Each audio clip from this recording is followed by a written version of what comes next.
Great, thanks, God, you're a mate. 3579, take your hands off, this is mine. What is this? It's lunch and it's great. You call this cooking? It hasn't been cooked. It's been chased around the kitchen and trapped. Shh! Don't you shush me, Muriel. I am a man on the brink. Oh dear, he's on the brink again. I've been complaining about the food here for months, but nothing's happened. It's all right. What would you know? You leave the plastic on your craft singles. I couldn't help it, I was hungry. Anyway, Mr. Smarty Belly Button, where does it say on the pack, remove plastic before eating?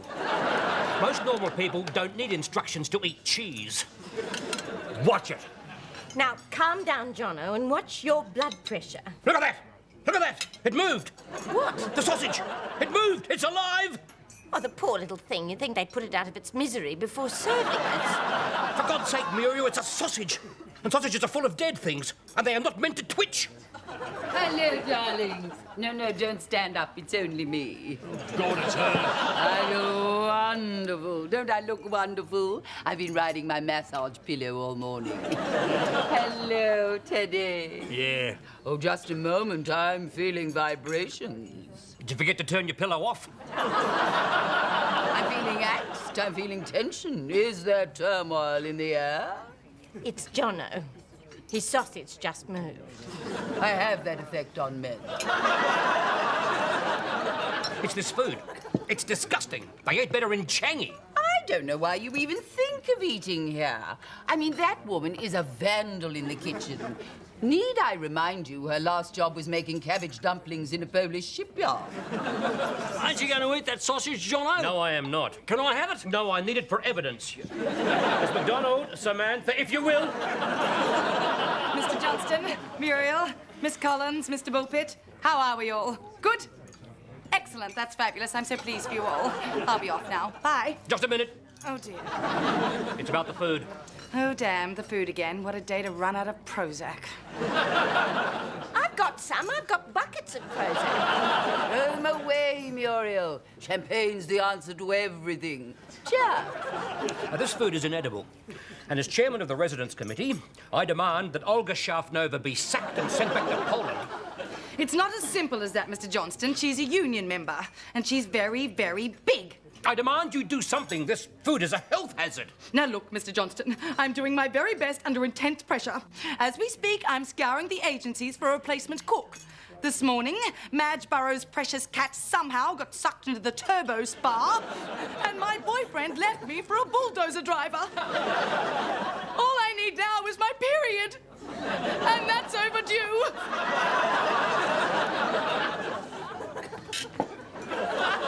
Now, does anybody else have anything to say? I do. What? Can I have some more?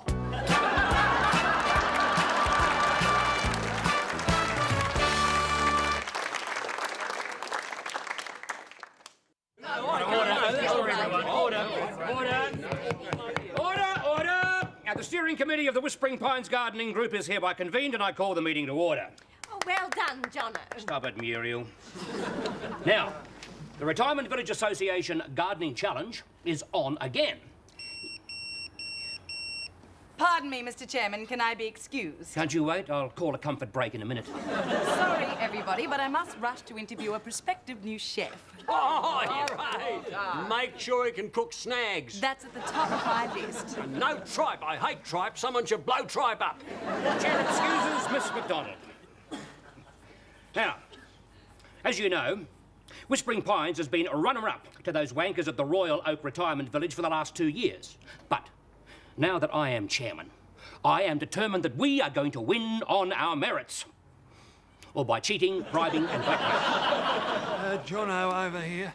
The chair recognises the shadow. What is it, Darcy? Well, for what it's worth, there's a sizzling rumour racing around the potting sheds that Royal Oaks is planning a Dutch tulip theme. You sure? They're building fake windmills, they're going to wear clogs, roll big red cheeses round the paths and stick their fingers in dikes. Oh, well, that's it. We're stuffed. No. The chair does not recognise that we are stuffed. Well, how can you beat tulips and windmills and wogs and clogs? We need ideas. How about a Robin Hood theme? You know, Sherwood Forest and we all dress as merry men. I want to be Robin Hood. No, I'll be Robin Hood. It was my idea. Look more like Friar Tuck. John. Muriel, come to order. Oh, I'm having one. An idea. It's wonderful and so romantic it'll enchant any garden judge. What is it? We'll do nursery rhymes. I'll be the three little pigs, and Teddy can blow me down. Why does it always have to be me? No, better still. The very first garden, the Garden of Eden. I'll be Eve, Teddy can be Adam, and Darcy can be the snake. Now you're talking. Imagine us alone in the garden, just us and our fig leaves. And a huge snake. I'll tempt you, and you bite my cherry. It was an apple. Not in my production. No, it was an apple. Come on, order. This is getting out of hand. Now, here's a great idea, right? It's obvious. Think about this. What have we got dotted everywhere throughout our gardens? Dog twirlies. No, gnomes. Don't be stupid. Gnomes don't do twirlies. If they did, they'd get a nasty case of gravel rash. I can hear it now. The Retirement Village Association Garden Trophy goes to Whispering Pines for their stunning display, Gnome, Sweet Gnome. All in favour, aye. Those against, no. I think the ayes have it. Meeting closed.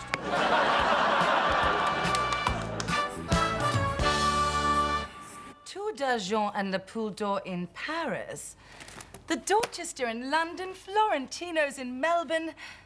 Very, very impressive, Monsieur de Pascal. Just one question, though. Oui, madame. Or is it, mademoiselle? It's mademoiselle.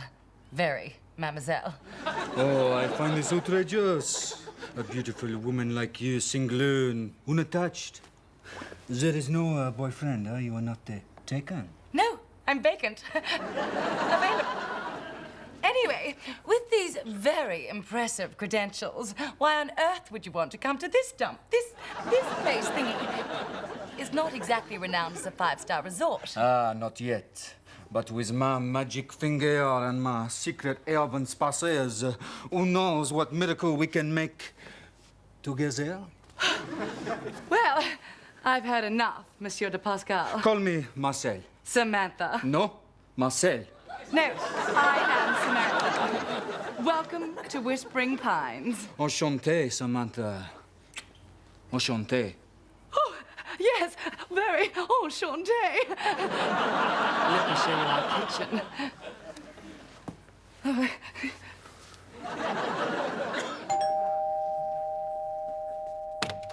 G'day, Ted. Lovely day. Who cares? You got any leftovers? It's tripe, Ted. I hate tripe. Yeah, everybody does. That's why I didn't bother to bring it.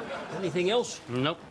Oh, well, I got plenty of tomato sauce, so you better send it over. Okay. Ted, mate, Cobber, bit of a delicate matter I need to have a chat about. Muriel discovered your videos again, has she? Oh, no. She won't find them this time. I've got them taped under the car. Just got to watch those speed humps. I hate speed humps. Hate, vomit. Someone should blow speed humps up.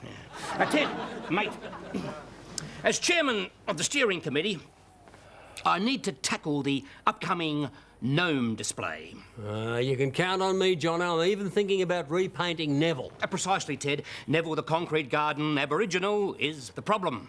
I got it. Twiggy boo. Look, I can take the TV antenna out of his hand and put the spear back in. So take the TV antenna, Ted. To put it bluntly, the committee wants Neville to go. Go where? Into a box. Or into a garage, or a cupboard, or even a garbage skip. Anywhere. So long as the judges don't see him. How dare you? Neville's got just as much right to be there as you have. He's a great Australian. He even sent a fax to Kathy Freeman in Atlanta. Oh, now, come on, Ted. And what's more, she sent him one back. All we ask is that you bring him inside for one day. No, Neville hates being inside. The only time he was inside was when he was watching Lionel Rose's title fight. Well, there is one alternative. The committee suggests that you paint Neville white. White? Yeah, to make him look more European, you know. Or maybe you could put a suit on him and call him a concrete accountant. Neville's black and proud of it. I'm sorry, but the committee has decided... What about your garden? What about that clunky-looking thing smoking the pipe? Muriel does not smoke a pipe. The gnome near your fish pond. Nothing wrong with Sherlock. He's a genuine English gnome. He came from Harrods. A pom, so that's why you only wash him once every 6 months. I'm sorry, but the committee's decision is final. Neville does not fit in with the Gnome Sweet Gnome display, and as such is disqualified from the competition. You can tell your committee they can take their precious pommy gnomes and stick 'em. Now, this is your official notification that you have 3 days in which to remove the said Neville. And what if I don't, Mr. Smarty Hitler Bum? You'll be banned from the village dining room for a month. Goodbye. World's picking on me as usual, Kieran.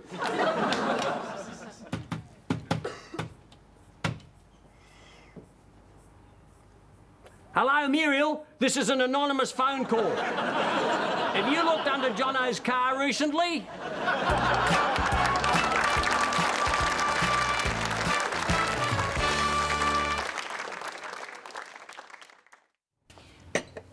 Muriel, darling, what real evidence do you have that Jono's losing interest in you? He ran over me with the car. But he didn't know you were under there. Why were you under there? I had an anonymous phone call from Ted. And sure enough, there were these sexy videos. There's nothing wrong with sex, Muriel, darling. If it was up to me, it would be an Olympic sport. But perhaps this shows that Jono's not getting enough, is he? I think so. But maybe he's just insatiable. Have you had sex recently? Yes. When? 1988. We still call it our bicentennial event. It was so romantic with Charles and Di here and the fireworks. I think it was the tall ships that finally got to Jono. Where were you? At home, in front of the TV. I knew something was up when Jono went off to get the Milo and came back with 2 glasses of Malibu. Maybe it's time for another glass of Malibu, Muriel. I know about men, and quite a few men know about me. It's time for you to have an affair. Who with? Anyone, it doesn't matter. They've all got the same bits. An affair? No. I don't think Jono would agree. That's just the point. Take control, have an affair, make him jealous. And at all times, you must be alluring and mysterious, sensual and erotic. I will. Do you think I can? No, but what have we got to lose? Muriel, Joan, we have a wonderful new chef, Marcel de Pascal, and he's very French. Oh, no, no. Oh, yes, yes, and very naughty. No, Samantha, you are very naughty. Oh, Marcel. Oh, how do you do, Marcel? I am Joan Collins. Very happy to meet you, madame. Mademoiselle. Oh, but of course, forgive me. I look forward to seeing much, much more of you. I live in Villa 5. Thank you, Joan. Joan's been here for years. Many years. Anyway, this is Muriel Johnston. Hello. I look forward to seeing all of you. Villa 33.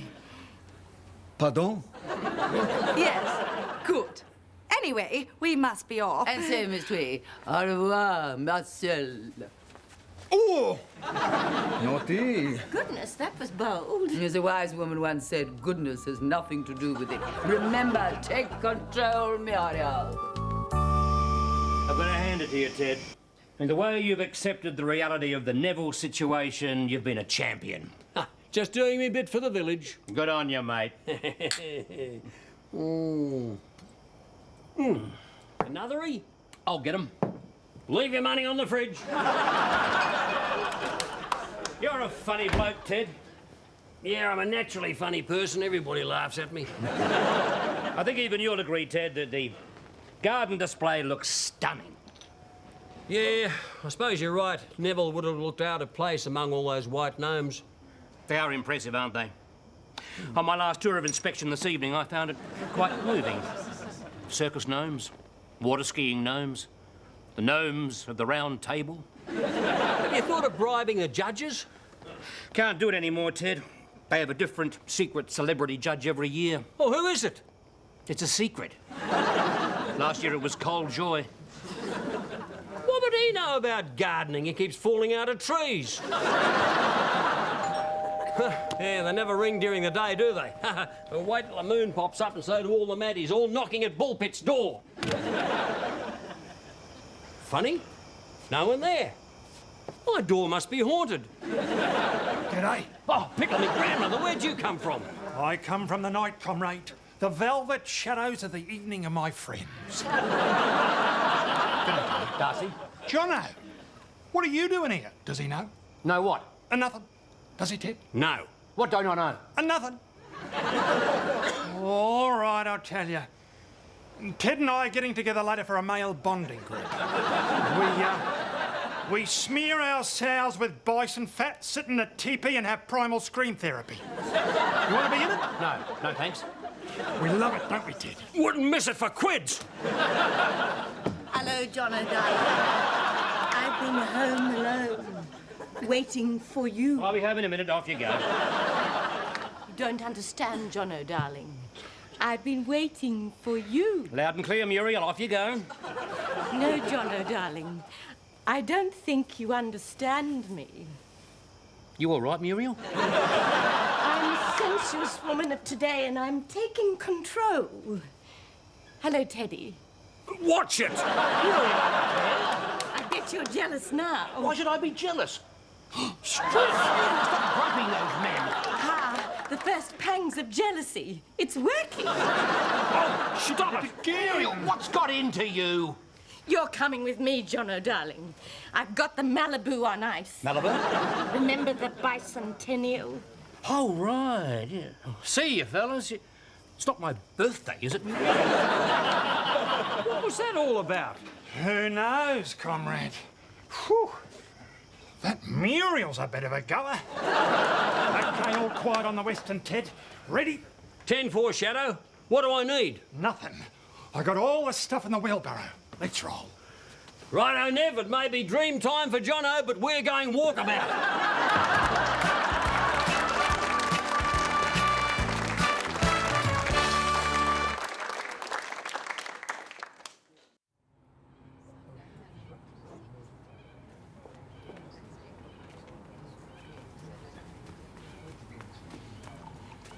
Joan, that Malibu is amazing stuff. One glass and suddenly there was a jungle animal in the bedroom. Yes, it has that effect on men. Oh, not Jono. Me. Listen, everyone. I have a terribly sad announcement to make. Marcel, our new French chef, has gone. Gone? But he was so charming. Gone where? Just gone, for God's sake. Can't you understand English? But why? I won't go into details, but suffice to say that late last night, Marcel and I were having a heavy menu conference when a pregnant woman with 2 young children came through my bedroom window. She was Marcel's wife, and now dear Marcel has gone. Until further notice, lunch will be a cold buffet. I will be in my office, and I don't want to be disturbed. Disaster. Terrible disaster has struck Whispering Pines. They already know I told them about Marcel. Who cares about Marcel? The garden judging committee's just arrived, and somebody's painted all the gnomes black.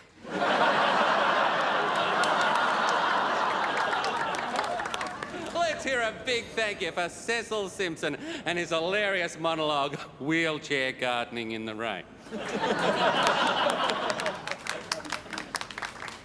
And now, stand by for the big one.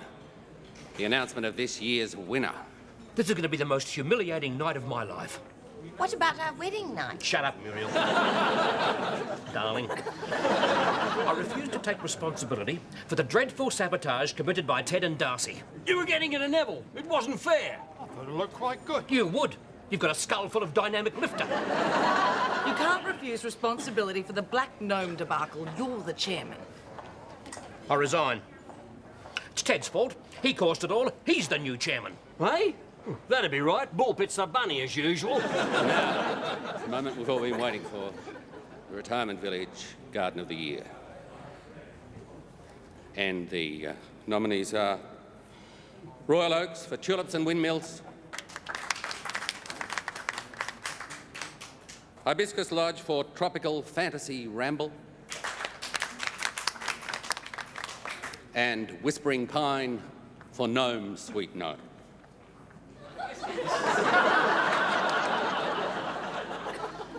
And the winner is Whispering Pines for Gnome Sweet Gnome!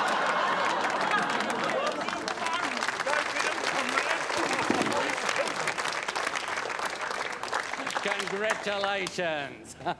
And now, to present the winning trophy is this year's secret celebrity judge and our very special guest. Please welcome Mr. Odie Dingo. Congratulations, Mr. Bullpitt. Bullpitt? Oh, I thought you said... Yeah, everyone says that. That's better. Ted. Oh, mate, look. It's about Neville. Uh-oh. When he's, not too busy holding up your TV antenna, give him this to hold. Oh, yeah. Yeah, congratulations, mate. You're a legend. Thank you, Mr. Dingo.